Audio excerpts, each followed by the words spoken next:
Business and government leaders from across Europe and Africa gathered in Brussels, Belgium recently for the 50th EU-Africa Business Forum. The platform provided a unique opportunity for participants to network and exchange views on EU-Africa investment relations. VOA's Khalil Gueye has more. When she arrived at the venue of the 5th Europe-Africa Business Forum, Ms. Dlamini Zuma, chairperson of the African Union Commission, had a clear idea of her continent's new economic attraction and trends. The outlook also appears positive, with the region as a whole expected to grow by 4% for 2013 and 4.6% for 2014. A number of African economies are predicted to remain amongst the fastest growing in the world for the foreseeable future. Indeed, the continent is attractive for business and investors from around the world. Europe's privileged place in world exchanges with Africa has been threatened and weakened by the lack of strong commitment to doing business with the continent. According to European investors, this reluctance must change. That we move more and more from Africa as a problem area to Africa being an opportunity. African business entrepreneurs also are conscious of the opportunities the continent offers. They stress the importance of investment. Africa is important for Europe's growth, so I think it goes both ways. It's a partnership of equals. The African leaders who took part in the business forum prior to the Heads of State Summit also stressed the importance of a healthy business climate between Europe and Africa. Employing youth is key, according to Mali's President Ibrahim Boubacar Keïta. What we came to discuss in this forum is our own experience in Mali. Youth in my country represent about 70% of the population. The fact that there is high unemployment among the youth is a big challenge that we face, and we need to find a solution to it.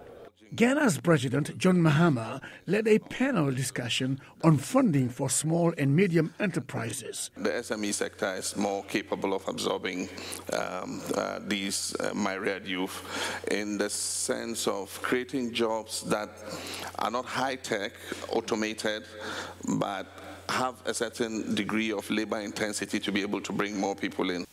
Bruno Van is the chairman of the management board of DEG, the German Investment and Development Corporation, a subsidiary of KfW, one of the largest European development finance institutions. Africa is a continent of opportunities, and they should not only look to Africa as a continent of risk. They should go to Africa, they should partner with business people, and they should also understand that it is possible to do business in Africa. Today, about 1/3 of Africa's trade already takes place with the European Union, making the EU the largest overseas market for African goods. Yet, the continent also is presented with China's no-strings-attached aid policy. Well, Khalil Gueye now joins me to tell us more about the summit. Khalil, welcome to Africa 54. Thank you, Vincent. Thanks for having me. And thank you for that very good reporting. Now, you were not only in Brussels, but you traveled also to Addis Ababa. Yes, for kind of a follow-up conversation. Mm-hmm. Now, people will say there have always been summits and conferences about investing in Africa. What did you perceive is the kind of a difference this time around? What is the kind of a different flavor in these discussions? The big difference, I mean, if you compare this summit to the past ones, is the fact that Africans are conscious now. I mean, entrepreneurs and businessmen in Africa, even leaders, are conscious of the potentials of the continent. Mm-hmm. So they come to the meetings, to European meetings, with that, on the table. They bring it to the table. And this is different than, like one of the people you interviewed says, it's not a continent that is just made up of crisis and misery.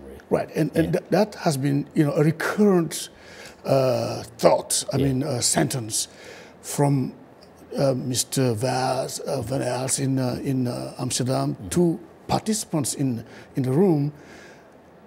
Europe now has started maybe a little too late maybe, thinking that Africa needs to be considered as a continent of opportunity and not seen as a continent of crises and issues. So the general thought in this that came out of this meeting is that Africans are conscious of what they can bring, and Europeans are also understand how Africa can help in Europe's growth. And Africa is really transforming. You and I are not very young, but we can remember that not long ago, whenever we had like business summits, it was African leaders who were much older people sitting with other older people from Europe. Yeah. How are the youth of Africa actually changing the game this time around in terms of business and investment? 2 points. First, Africa's youth is more and more skilled today to sit on a table and discuss with Western investors and entrepreneurs. That's one thing. And the use of the internet also is easing a lot that exchange between Africa's youth and the rest of the world's entrepreneurs in the world.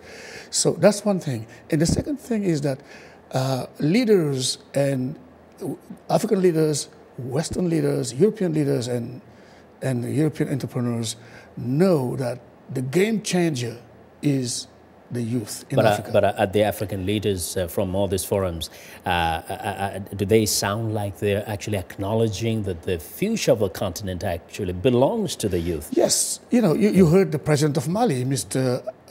Ibrahim Boubacar Keita, who was speaking in Bambara Strait. He said that the youth, he came with an example of his own country, Mali, where 70% of the population is young. So the youth is not, they used to say the youth is the future leader. But the youth today, the youth is today's leader. Yeah. So people know that and the youth know that. Now the only problem leaders have in Africa is how to use exchanges, how to use foreign money, foreign investment to scale up the youth in Africa and have it play its role as a game changer. Yeah. That's one thing. But in the meantime, the West, Europe and the USA in general, uses very cheap devices for the youth, you know. But when those devices are being exported to Africa, they're facing very harsh customs issues that can So really those are some block. of the things actually that should be streamlined, and we'll talk about that next time when we have more time. Okay. Thanks a lot, Khalil. Welcome. Relax. Well, Khalil Gueye is with VOA's French to Africa service.